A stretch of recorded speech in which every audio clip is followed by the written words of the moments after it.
नमस्कार, मैं हूं अंकुर और आप देख रहे हैं सत्यहिंदी.com। हमें खुशी इस बात की है कि आप हमारे सभी प्रोग्राम्स को पसंद कर रहे हैं और आपसे हमारा रिश्ता मजबूत हुआ है। और इस रिश्ते को और मजबूत करने के लिए डिस्क्रिप्शन में दिए गए लिंक पर क्लिक करिए, जिससे हमारा रिश्ता और मजबूत होगा। आइए अब एक नजर डाल लेते हैं अब तक की सुर्खियों पर। सुप्रीम कोर्ट ने आज वरिष्ठ वकील हरीश साल्वे को कोरोना के मामले में अमाइकस क्यूरी से अपना नाम वापस लेने की अनुमति दे दी है। साल्वे ने कहा कि सीजेआई बोबडे से उनकी स्कूल और कॉलेज की दोस्ती के कारण इसको हितों के टकराव के रूप में देखा जा रहा था, इसलिए मैं अपना नाम वापस लेता हूं। जिसके बाद कोर्ट ने कहा कि हम समझते हैं कि आपको दिए गए बयानों से काफी तकलीफ पहुंची है और हम उसका सम्मान करते हैं। इसके अलावा सुप्रीम कोर्ट ने वरिष्ठ वकीलों द्वारा कोरोना के मामलों पर सुप्रीम कोर्ट के स्वतः संज्ञान को लेकर कहा कि सुप्रीम कोर्ट हाई कोर्ट के मामलों को नहीं लेना चाहता था और न ही उनको इन मामलों में कार्रवाई करने से रोका गया है, इसलिए वकीलों द्वारा की गई आलोचना पूरी तरह से गलत है। कोरोना के मामलों पर सुनवाई के दौरान न्यायमूर्ति एल नागेश्वर राव ने वरिष्ठ अधिवक्ता दुष्यंत दवे का रुख करते हुए कहा कि आदेश जारी होने से पहले ही उस चीज के लिए आलोचना की जा रही थी जो वैसी थी ही नहीं। क्या इस तरह से वरिष्ठ अधिवक्ता बिना आदेश को देखे बोलते हैं? क्या ये तरीका है? जस्टिस भट्ट ने कहा कि श्रीमान दवे, हमने उच्च न्यायालयों के बारे में एक शब्द नहीं कहा, हमने केंद्र से हाई कोर्ट से संपर्क करने के लिए कहा था। जिसके जवाब में वरिष्ठ अधिवक्ता दवे ने कहा कि हमें लगता है कि संस्थानों को आलोचना से मजबूत किया जाएगा। बता दें, सीनियर वकील दुष्यंत दवे ने सुप्रीम कोर्ट द्वारा कोरोना के मामलों पर स्वतः संज्ञान लिए जाने को अनुचित बताया था। उन्होंने कहा था कि सुप्रीम कोर्ट यदि नागरिकों के बारे में चिंतित था तो ये सुनिश्चित करने के लिए पहले स्वतः संज्ञान हस्तक्षेप करना चाहिए था कि सरकार ठीक से काम करे और ये कि कोविड रोगियों को पर्याप्त अस्पताल, टीके, दवाएं, ऑक्सीजन की आपूर्ति उपलब्ध रहे। इसलिए जब हाई कोर्ट ने हस्तक्षेप करने का फैसला किया, उसके बाद सुप्रीम कोर्ट का हस्तक्षेप करना नैतिक रूप से अनुचित है। इसके साथ ही वरिष्ठ वकील ने कहा, यह एक बहुत ही गंभीर मुद्दा है कि आखिर सुप्रीम कोर्ट ने इस मामले में हस्तक्षेप क्यों किया। उन्होंने कहा कि क्या सुप्रीम कोर्ट ने सरकार को अपनी विफलताओं को छिपाने के लिए, इसकी मदद करने के लिए ऐसा किया है। Chief justice of India S A Bobde आज से रिटायर हो गए हैं। आज अपने कार्यकाल के आखिरी दिन देश के चीफ जस्टिस पद की कमान जस्टिस एन.वी. रमन्ना को सौंपने से पहले बोबडे ने कहा, इस अंतिम सुनवाई के दौरान मन में मिला जुला एहसास है। मैं पहले भी बेंच में रह चुका हूं, लेकिन ये भावनाएं इतनी मिली जुली हैं कि मैं कुछ भी साफ तौर पर नहीं कह पा रहा हूं। बता दें, पूर्व सीजेआई रंजन गोगोई के बाद ऐसे बोबडे देश के मुख्य न्यायाधीश बनाए गए थे। उनके कार्यकाल के दौरान बहुत से मामलों को लेकर उनकी तीखी आलोचना हुई।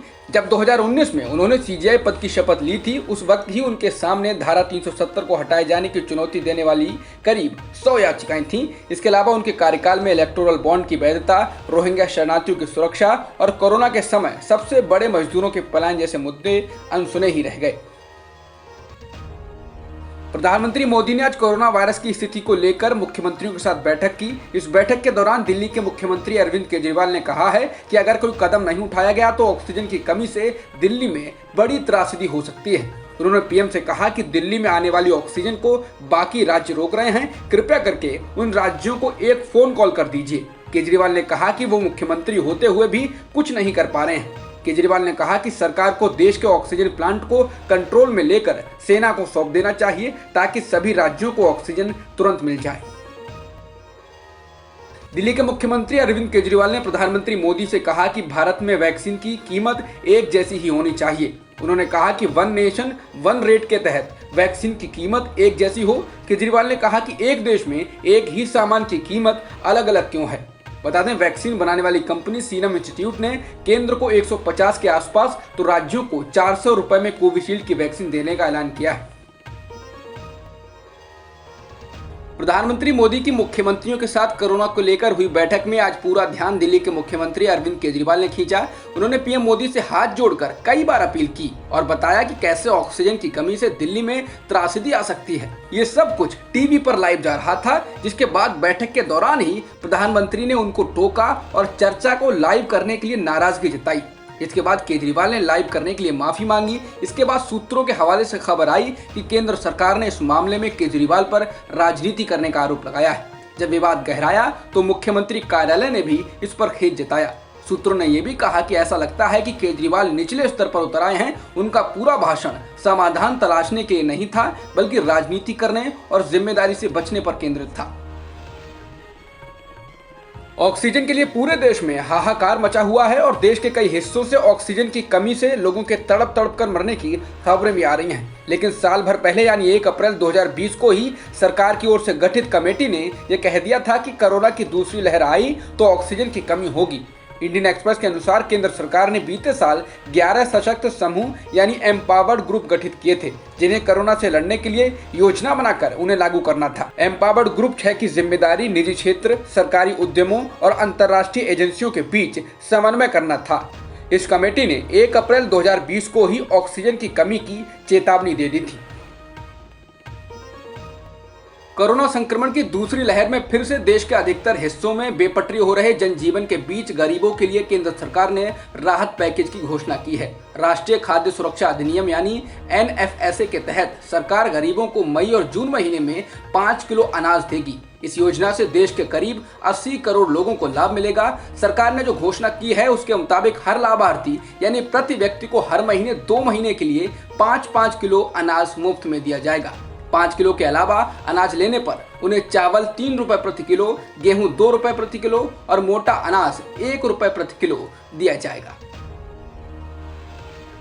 दिल्ली के सर गंगाराम अस्पताल में ऑक्सीजन की कमी के बीच पिछले 24 घंटों में 25 मरीजों की मौत हो गई। अस्पताल ने ही आज सुबह यह बयान जारी किया है। इसने साफ कहा है कि सिर्फ 2 घंटे के लिए ही उसके पास ऑक्सीजन है। अस्पताल ने कहा कि 60 और मरीज खतरे में हैं और तुरंत इंतजाम किए जाने की जरूरत है। अस्पताल की तरफ से जो बयान जारी किया गया है उसमें साफ तौर पर तो ये नहीं कहा गया है कि 24 घंटे में ये मौतें किन वजह से हुई, लेकिन इसमें यह जरूर कहा गया है कि वेंटिलेटर प्रभावी रूप से काम नहीं कर रहे हैं। महाराष्ट्र के पालघर जिले के वसाई के एक कोविड सेंटर में शुक्रवार सुबह आग लगने से 13 मरीजों की मौत हो गई। मृतकों में सभी आईसीयू मरीज हैं। बाकी मरीजों को सुरक्षित निकालकर दूसरे अस्पतालों में भर्ती कराया गया है। घटना की जानकारी मिलते ही फायर विभाग की गाड़ियां आग बुझाने के लिए मौके पर पहुंची। वसाई विरार नगर निगम के कंट्रोल रूम ने इसकी पुष्टि की है। भारत में एक दिन में 3,32,000 से अधिक कोरोना संक्रमण के नए मामले दर्ज किए गए हैं। इसके अलावा एक ही दिन में 2,263 लोगों की मौत भी हुई है। भारत में इसके साथ ही 24,28,000 से अधिक सक्रिय मामले हो गए हैं और अभी तक 1,86,000 से अधिक लोगों की मौत भी हो चुकी है। इसके अलावा 13,54,78,000 से अधिक लोगों को वैक्सीन की डोज भी दी जा चुकी है। कांग्रेस नेता राहुल गांधी ने मोदी सरकार पर हमला बोलते हुए कहा है कि कोरोना वायरस मरीज में वैक्सीन के लेवल को कम कर सकता है, लेकिन देश में ऑक्सीजन की कमी और आईसीयू बेड्स के कारण लोगों की जान जा रही है और इसके लिए भारत सरकार आप जिम्मेदार हैं। भारत में कोरोना के कारण बिगड़ चुकी स्थिति को लेकर फ्रांस के राजदूत इमैनुअल लेनिन ने फ्रांस के राष्ट्रपति का संदेश दिया। उन्होंने कहा कि कोरोना वायरस से जूझ रहे भारतीयों को मैं एकजुटता का संदेश देना चाहता हूं। उन्होंने ट्वीट कर कहा है कि कोरोना वायरस ने किसी को भी नहीं छोड़ा है, इसलिए इस संघर्ष में फ्रांस आपके साथ है। हम अपना सहयोग देने के लिए तैयार हैं। भारत में कोरोना की बेकाबू होती स्थिति को देखते हुए अब कनाडा ने भारत से आने वाली सभी उड़ानों को 30 दिनों के लिए रद्द कर दिया है। इसके अलावा कनाडा ने ये रोक पाकिस्तान के उड़ानों पर भी लगाई है। अब तक की खबरों में इतना ही। बाकी खबरों के लिए बने रहिए सत्यहिंदी.com के साथ। सत्य हिंदी का ऐप डाउनलोड करें गूगल प्ले स्टोर पर।